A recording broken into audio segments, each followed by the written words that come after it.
Palavra da Verdade, com Hernandes Dias Lopes. Irmãos queridos, vamos abrir a palavra de Deus no livro de Atos dos Apóstolos, capítulo 7. Atos 7, versos 8 a 16. Atos 7, 8 a 16.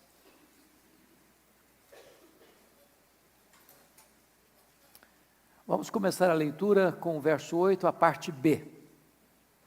Então está escrito: de Isaque procedeu Jacó, e deste os 12 patriarcas. Os patriarcas, invejosos de José, venderam-no para o Egito, mas Deus estava com ele. Pode repetir essa frase comigo?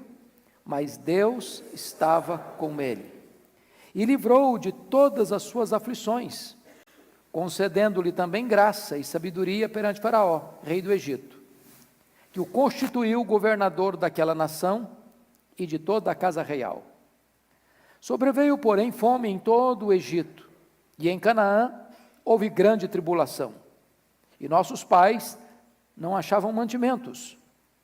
Mas tendo ouvido Jacó que no Egito havia trigo, enviou pela primeira vez os nossos pais. Na segunda vez, José se fez reconhecer por seus irmãos e se tornou conhecida de Faraó a família de José. Então, José mandou chamar a Jacó, seu pai, e a toda a sua parentela, isto é, 75 pessoas. Jacó desceu ao Egito e ali morreu ele e também nossos pais. E foram transportados para Siquém e postos no sepulcro que Abraão ali comprara a dinheiro aos filhos de Hamor. Até aqui. Eu gostaria então de conversar um pouco com vocês sobre o tema a vitoriosa providência de Deus na vida de um homem. A vitoriosa providência de Deus na vida de um homem. Todos nós que estamos aqui certamente cremos no Deus da providência. O que isso significa? Significa que mesmo que você não saiba, mesmo que você não veja, mesmo que você não sinta, mesmo que você agora não esteja experimentando, Deus está rigorosamente no controle da sua vida. As rédeas da sua vida não estão nas suas mãos, estão nas mãos de Deus. Quem comanda a sua vida não é o andar de baixo, é o andar de cima. Deus está trabalhando não contra você, Deus está trabalhando por você. Se você é um filho, uma filha de Deus, o final da sua vida já está escrito. Já está decidido. É a glória. Agora, o percurso do começo da caminhada ao final da caminhada pode ter muitos vales, muitos desertos, muitas dores, muitas lágrimas, muitas lutas. Situações muito adversas poderão bater à sua porta. E se você não tiver uma compreensão de que Deus está no controle, de que Ele tem tudo nas mãos e de que Ele não perdeu o tirocínio da sua vida, o controle da sua vida, você corre o risco de ficar com muito medo, de desesperar-se da própria vida. Então hoje eu gostaria de trazer à sua memória esclarecida esse fato de que na vida de José, de forma tão eloquente, nós podemos ver essa verdade gloriosa da vitoriosa providência de Deus na vida de um homem. E José foi um indivíduo magnífico, foi fiel na adversidade e foi fiel também na prosperidade. Foi fiel ao seu pai, ele foi fiel ao seu patrão, ele foi fiel ao faraó do Egito, ele foi fiel sobretudo a Deus. Por isso, José talvez seja o mais eloquente tipo de Cristo em toda a Bíblia. Há 7 elementos que nos levam a essa conclusão. Primeiro, amado do Pai, odiado pelos irmãos. Segundo, vendido por 30 moedas de prata. Terceiro, desceu ao Egito em tempos de prova. Quarto, perseguido injustamente. Quinto, abandonado pelo amigo. Sexto, exaltado depois da aflição. Sétimo, chamado de Salvador do mundo. Nenhum outro personagem na Bíblia tem tantos vínculos e elos de ligação tipológicos do que José do Egito. Então, eu gostaria que nós olhássemos aqui algumas verdades nesse texto. Primeira verdade, versículo 9. Os patriarcas, e os patriarcas aqui está falando dos 12 filhos de Jacó, os patriarcas, invejosos de José, venderam-no para o Egito, mas Deus estava com ele. Então, o primeiro ponto é esse: a presença de Deus conosco. A presença de Deus conosco. Deus não nos livra dos problemas, mas está conosco nos problemas. Preste atenção nisso. Os patriarcas invejosos de José venderam-no para o Egito.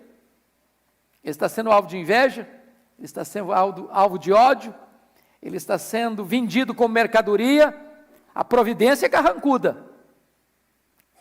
Mas no meio dessa circunstância toda adversa, está escrito: mas Deus estava com ele. Então, eu queria que nós recordássemos um pouco como é que foi essa experiência. Em primeiro lugar, José enfrenta a dor do desprezo de seus irmãos. Porque a sua família era disfuncional, convenhamos. Toda família poligâmica é disfuncional, não é verdade? Jacó tinha 4 mulheres, tinha filho de todas as 4. E aí, é uma mistureba muito grande, não é não?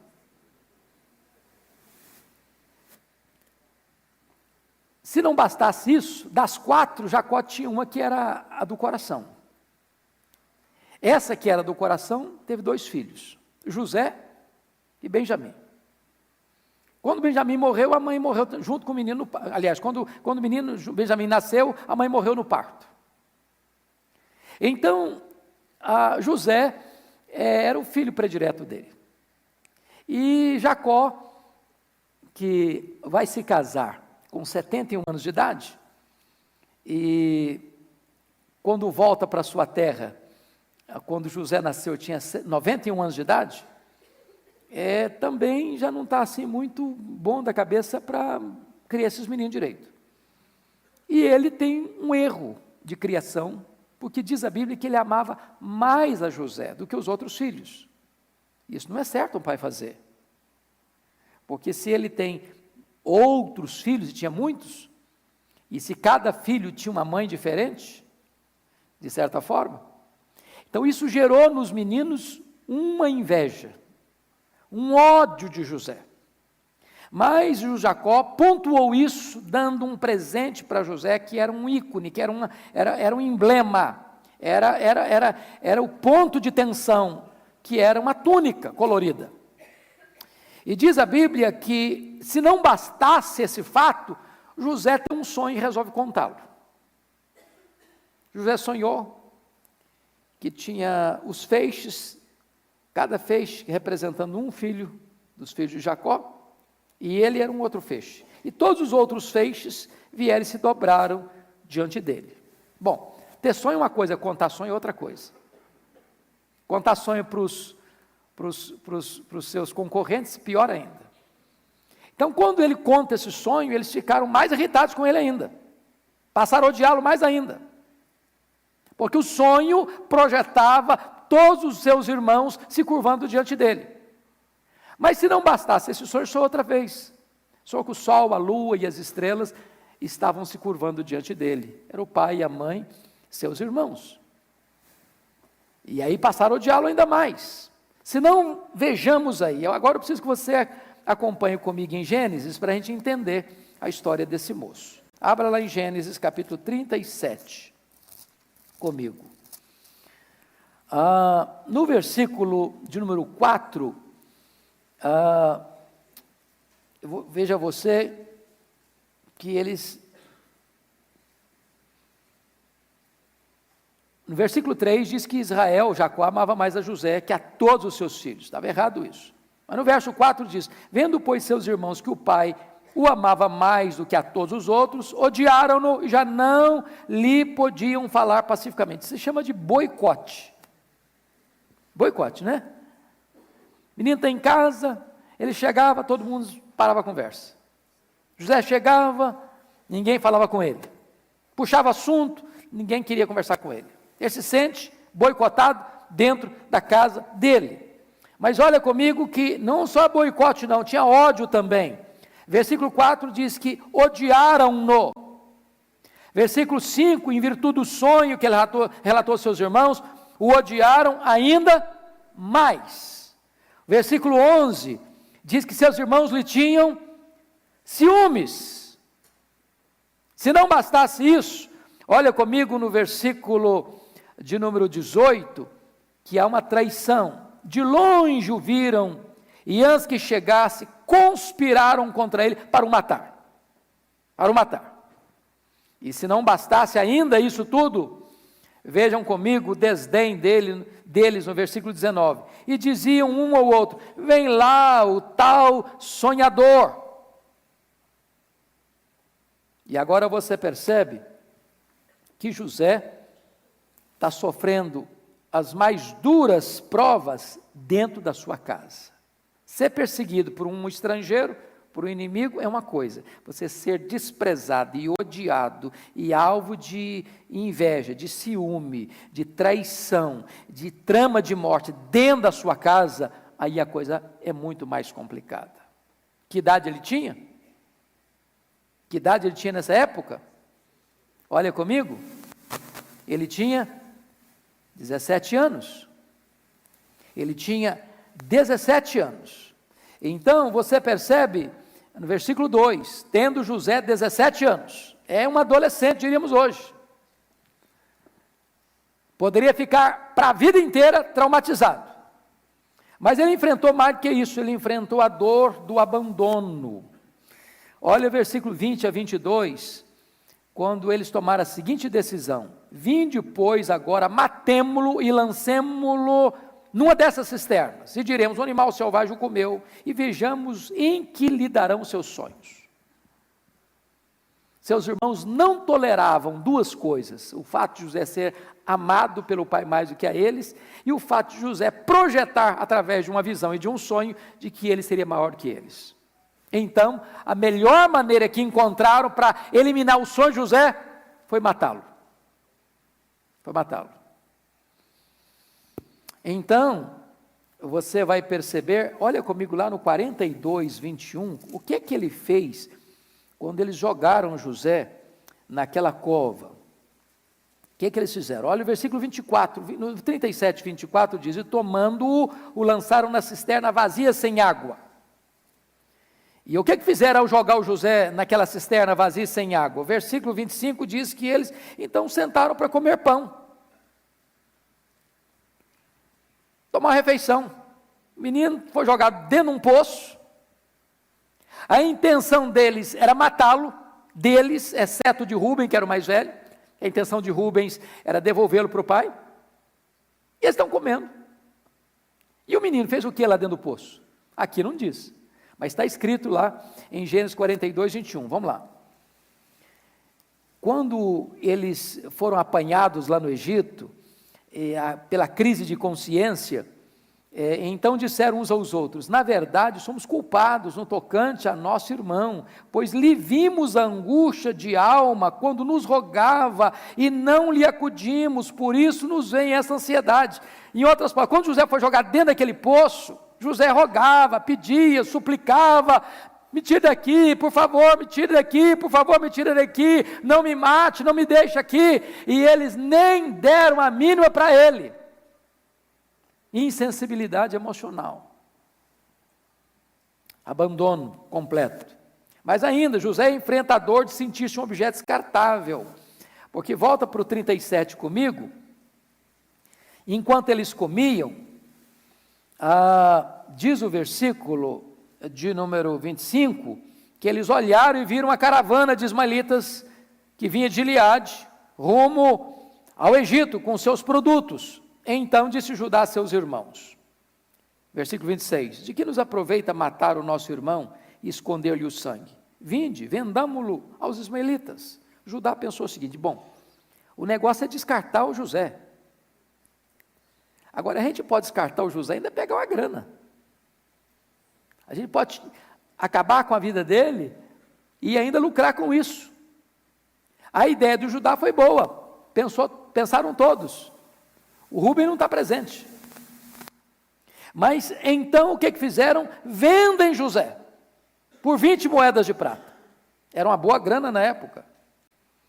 E vejam vocês que esse menino virou mercadoria. É o tráfico de escravos. É o tráfico humano. Ele vira um produto. Seus irmãos não têm qualquer sentimento de amor por ele, ao contrário, querem tirá-lo da frente deles. E agora, se você perceber, ele está se sentindo um objeto descartável. No 37, 27 e 28, foi o que fizeram. Versículo 28 diz, e venderam por 20 ciclos de prata. Mas olha comigo o 31. Então tomaram a túnica de José, mataram um bode e a molharam no sangue. Porque se o menino sumiu, eles vão ter que dar um relatório para o pai. Como é que eles descartam José chegando em casa sem ele? Eles pegaram um bode, mataram, não tinha DNA na época para fazer pesquisa, rasgaram bem a roupa dele, a túnica dele, nem vão lá, mandam a túnica para o pai. Olha aí, por favor, então, versículo 32, então enviaram a túnica talar de mangas compridas, fizeram-na levar a seu pai. Eles não foram, e lhe disseram, achamos isto, vê se é ou não a túnica de teu filho. Olha aí o desprezo, não de nosso irmão, teu filho. Mais uma vez ele é vítima da mentira criminosa de seus irmãos.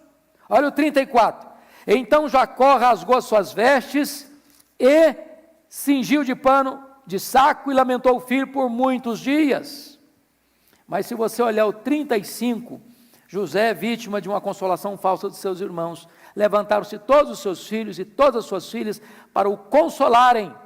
Ele, porém, recusou a ser consolado. Agora, preste atenção nisso, o que é drama de consciência. Quantos anos levou desse momento que eles venderam José para o momento em que eles foram a primeira vez no Egito? Vocês têm ideia de quanto tempo foi? Não? Foram 22 anos. José foi para lá com 17 anos. José foi feito governador do Egito com 30 anos. José governou 7 anos de grande fartura. Depois teve mais 2 anos de fome. Então, se você soma 13 com 7, 20, com mais 2, 22. 22 anos, eles contando uma mentira para o pai. 22 anos eles escondendo a verdade para o pai. 22 anos eles mantendo um falso consolo para o pai. 22 anos eles levando o pai a desistir de procurar o filho. 22 anos eles driblando a própria consciência. Mas José enfrenta a dor de viver sem identidade. Ele chega no Egito, como um menino de 17 anos, braços, corpo bom, braços fortes, bom escravo. E ele chega lá e ele é revendido. Ele chega lá sem nome, ele chega lá sem identidade, ele chega lá sem direitos, ele chega lá sem raízes, ele chega lá como um produto colocado numa vitrine, mão de obra, máquina de serviço, mercadoria humana, apenas isso. Mas ele enfrenta um outro problema. O problema da sedução sexual. Olha comigo, por gentileza, que idade ele tem quando chega no Egito? 17 anos. Agora pense comigo que esse rapaz, ele é seduzido pela sua patroa. Não devia ser uma mulher feia, não é verdade? Convenhamos. E não é que ele não reconheceu a beleza dessa mulher. Mas com 17 anos, um psicólogo diria assim, é tempo de autoafirmação. Um médico diria assim, bom, ele está na explosão dos hormônios. Um outro colega de 17 anos diria o seguinte, bom, ele precisa provar que é homem. Ele poderia dizer assim, bom, o apelo foi irresistível. E não obstante essas circunstâncias, ele ficou firme. Agora, olha comigo capítulo 39, versículo 6, que é uma informação curiosa aí. Parte final diz, José era formoso de porte e de aparência. O menino era capa de revista. Então a mulher também, ela olhou para o menino assim, adolescente, 17 anos, corpo de homem, porte de homem, bonitão, capa de revista. E ela botou os olhos nele, não no dia que ele chegou como escravo. Preste bem atenção nisso. Quando ela botou os olhos nele, ele já era considerado pelo seu patrão o líder da sua casa, chefe da sua casa. Deus abençoando, o cara botava a mão, tudo dava certo, tudo dava certo. Aí o Potifar disse, olha, você é tão bom na administração que eu vou confiar tudo a você, eu só quero saber da comida que vem para a minha mesa, não quero mais nada, você toma conta de tudo. E o menino botava a mão e Deus abençoava, botava a mão e Deus abençoava. Quando essa mulher viu duas coisas nesse camarada, ele é bonito, e ele é inteligente, ele é bonito, e ele é articulado, ele é bonito, e o camarada tem liderança, ela botou os olhos nele. Então note isso. Terceiro lugar, capítulo 39, versículo 1, ele foi levado para o Egito, estava longe da família. Se fosse hoje eu podia racionalizar assim, olha, mas ninguém me conhece aqui, eu posso fazer acontecer, eu sou um anônimo aqui. Não vai acontecer nada, não vou nem produzir escândalo. Longe da família, adolescente, bonito, longe da família.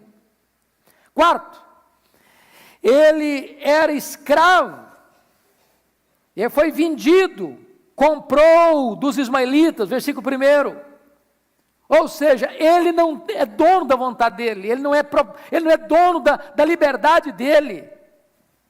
Ele pode dizer assim, mas foi minha patroa, e minha patroa manda em mim. Eu não tinha outra opção. Quinto lugar, ele foi tentado diariamente. Olha comigo o versículo 7. Aconteceu depois dessas coisas que José já era o líder da casa, e Deus estava abençoando a casa do homem por causa dele. Aconteceu depois dessas coisas, que a mulher de seu senhor pôs os olhos em José e lhe disse, deita-te comigo. A mulher já vai direto no ponto, ela não fica só com flerte, não, ela vai direto ao ponto, vamos para a cama. E notem vocês, no verso 10, que aqui que entra o aspecto, falando ela a José quantas vezes? Todos os dias, e não lhe dando ouvidos. Uma coisa é a pessoa ser tentada de relance, a outra coisa é a pessoa ser tentada, e a tentação vem, e a tentação repete, e ela repete de novo, e vem no outro dia, e outro dia também, e ela vai crescendo, vai se avolumando. Lembra do Sansão? Quando ele foi se envolvendo com Dalila, e a Dalila foi entrando no jogo dele, ele foi abrindo o coração pouco a pouco, e daqui a pouco diz a Bíblia que deu-lhe uma impaciência de matar, e ele não aguentou mais e abriu tudo para ela. Esse é o caso aqui, deita-te comigo, deita-te comigo, deita-te comigo, deita-te comigo, deita-te comigo, deita-te comigo, e dia após dia, semana após semana, mês após mês. E diz o versículo de número 10, que não lhe dando ele ouvidos para se deitar com ela e estar com ela. Aí você percebe uma coisa, ela é patroa, mas quando José percebeu que tinha um risco por trás, tinha uma intenção por trás, nem perto dela ele ficava mais. Isso é um alerta para nós, irmãos. Tem hora que a gente cai em tentação, é porque a gente acha que a gente sabe a hora de parar, e até onde pode ir. Nem você, nem eu sabemos até onde podemos ir, e a hora que devemos parar. A única maneira segura é fugir da situação.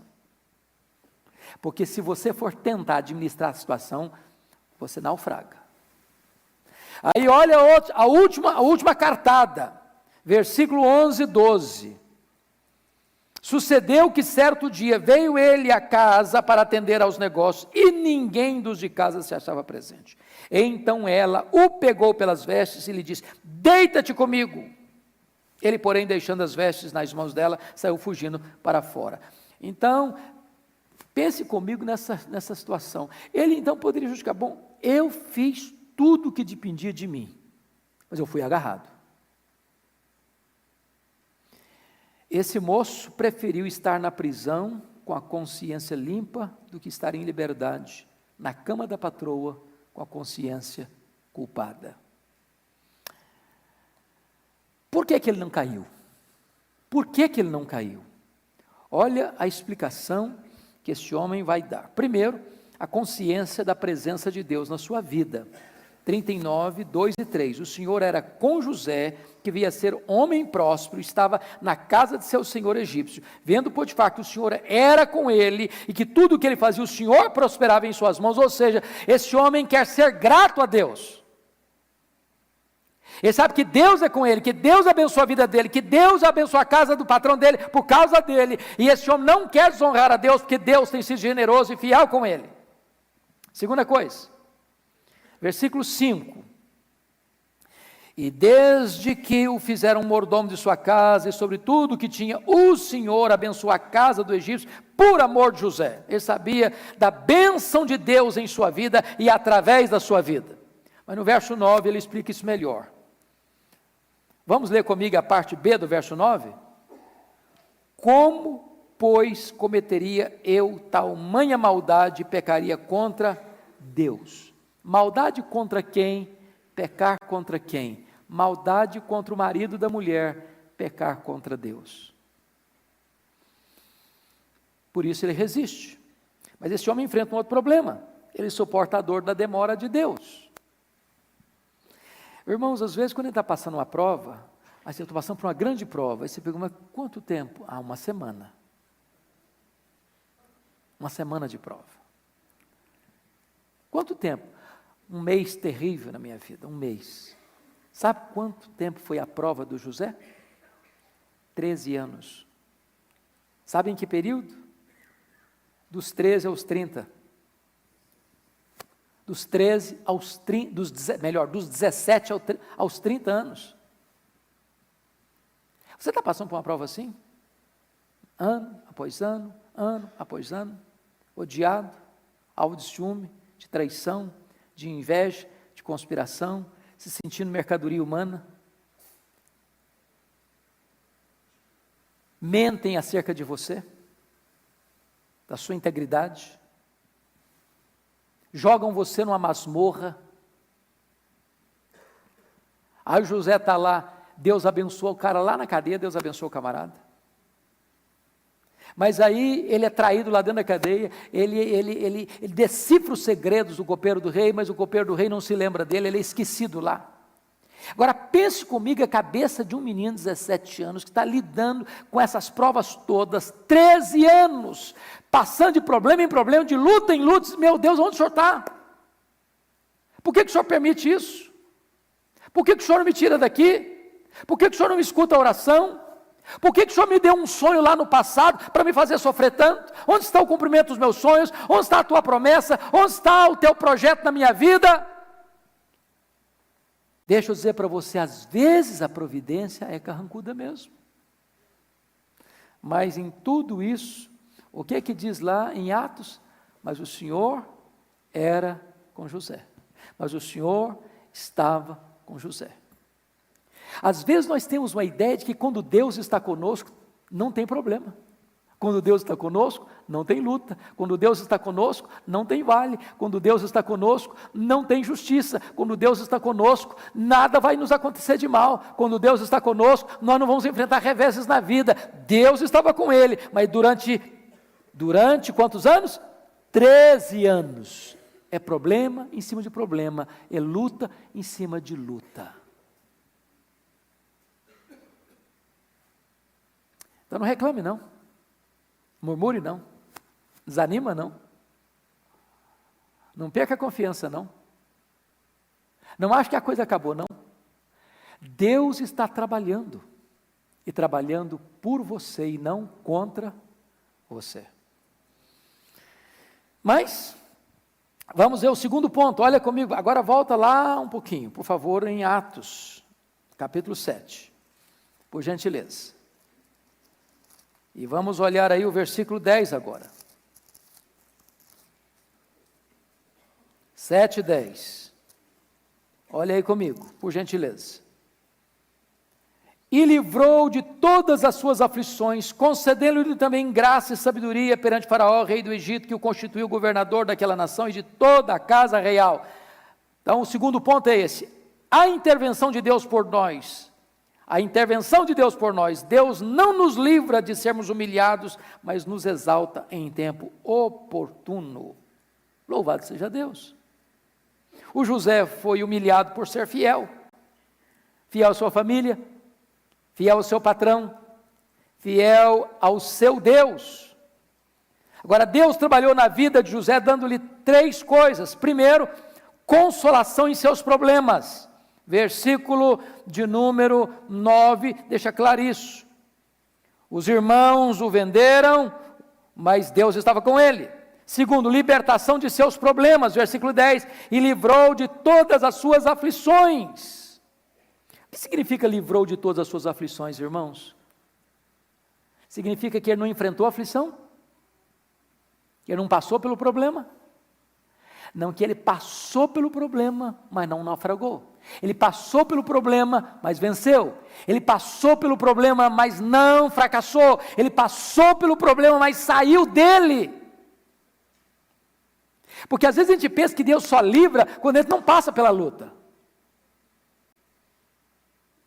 Deus não livra você do problema, Deus livra você no problema. Depois, não só consolação em seus problemas, libertação de seus problemas, no verso 10, mas promoção depois de seus problemas, versículos 10 e 11. Aí Deus levanta o camarada num tempo de crise mundial para ser o salvador do mundo. Agora preste atenção nisso. Leia a Bíblia, leia a história e vocês verão isso. Sempre que Deus levanta alguém para uma grande obra, primeiro Deus leva o camarada para o deserto, para os vales mais escuros, para as provas mais duras, para os testes mais rigorosos, para tonificar bem as musculaturas da alma. Já perceberam isso?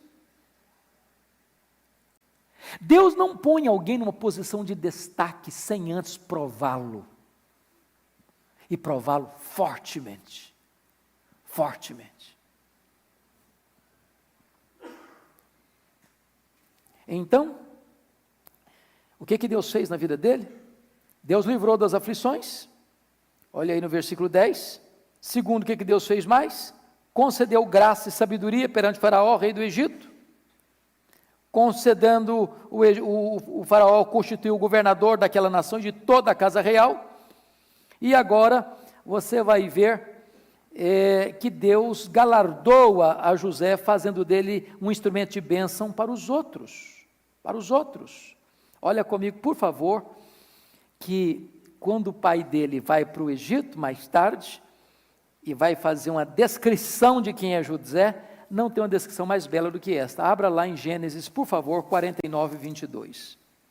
Olha a descrição que o seu pai faz de José.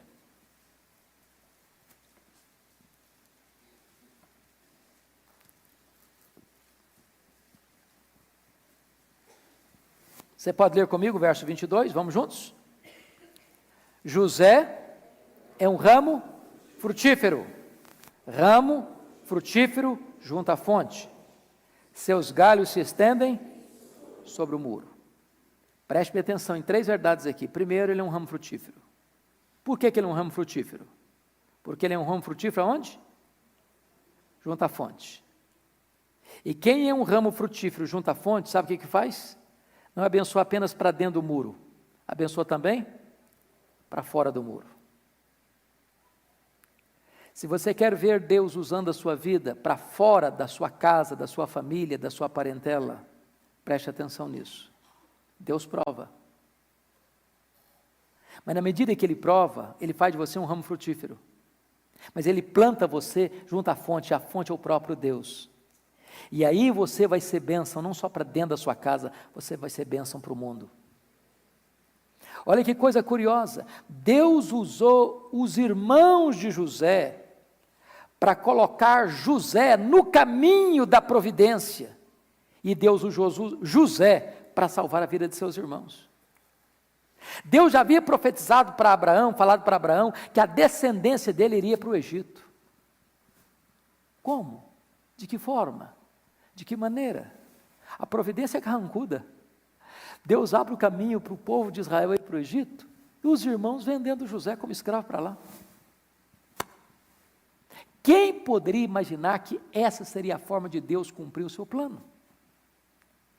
Como José poderia imaginar que aquele ato tão cruel de ser desprezado, odiado pelos seus irmãos, usado como mercadoria barata para vendê-lo como uma mercadoria humana para o Egito, seria a providência carrancuda de Deus, para Deus cumprir o seu plano de levar aquela nação para o Egito, aquele povo para o Egito, e fazer dele um grande povo lá, e cumprir a promessa a Abraão. Então, vamos concluir com o último ponto, e eu serei mais breve. A graça de Deus através de nós. Versículos 11 a 16 retratam isso com clareza. O que acontece?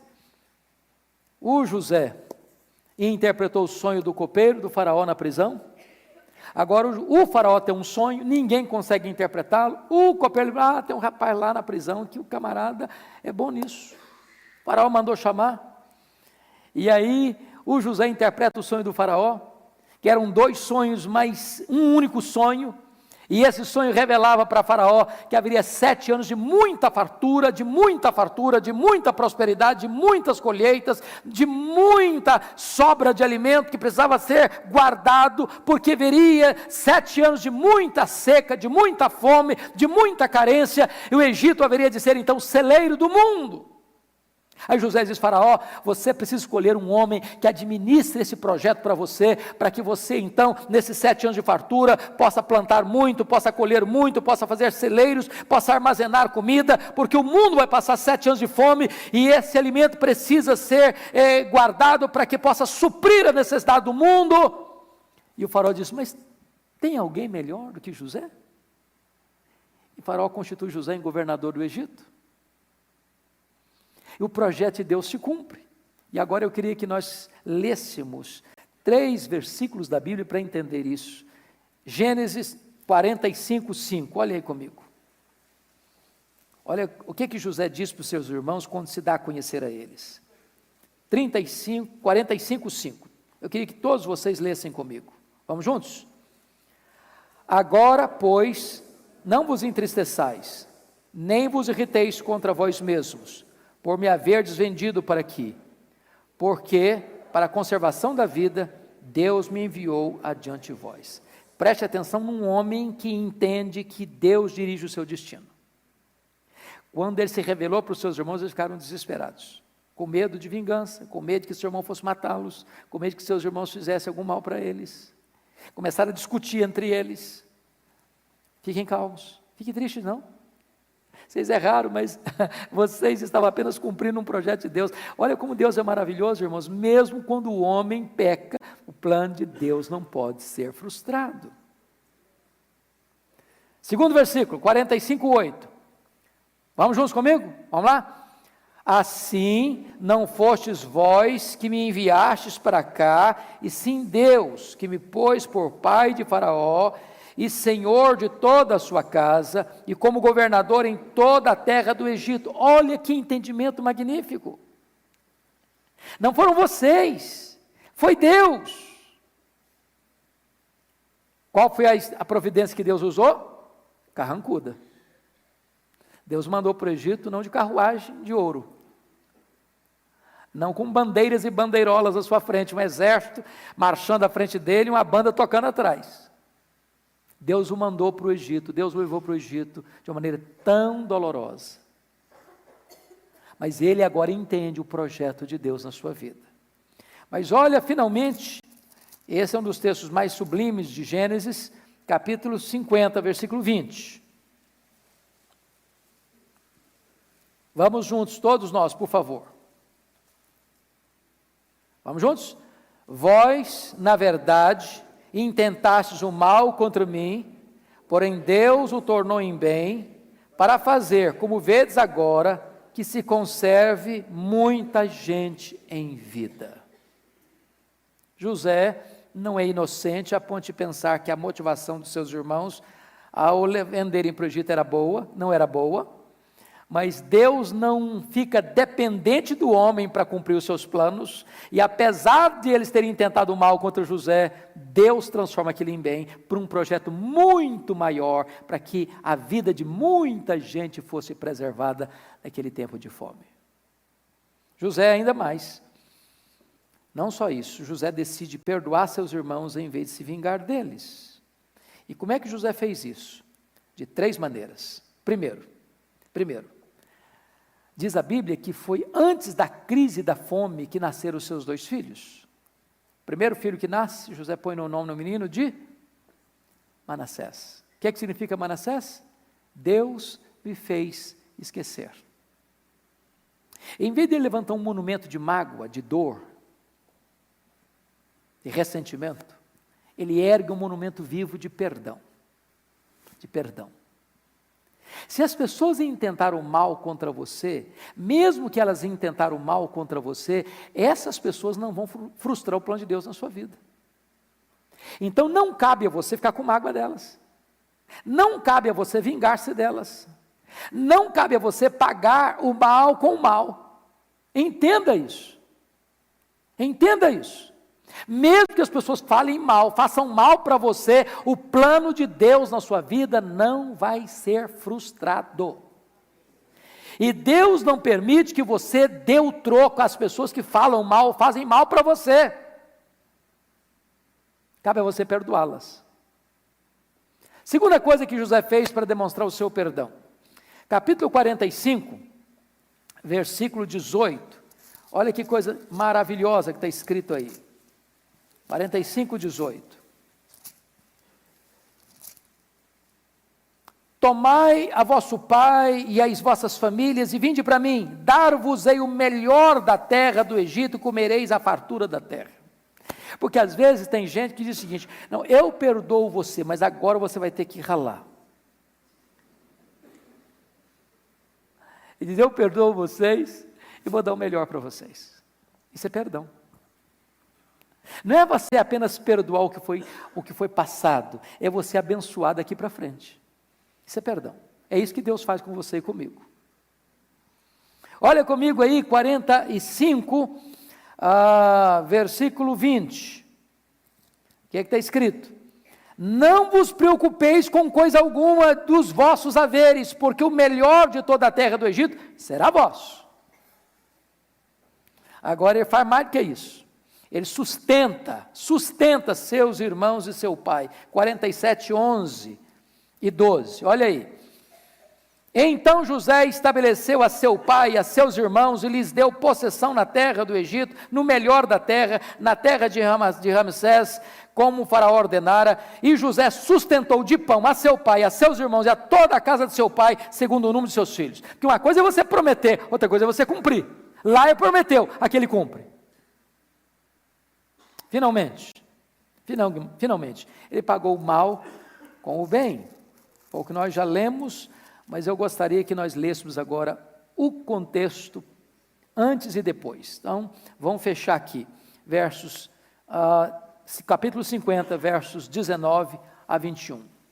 Olha o que é que Jacó, olha o que José disse para os seus irmãos. Você pode ler comigo esses 3 versos? Vamos juntos? Respondeu-lhes José: não temais, acaso estou eu em lugar de Deus? Vós, na verdade, intentastes o mal contra mim, porém Deus o tornou em bem, para fazer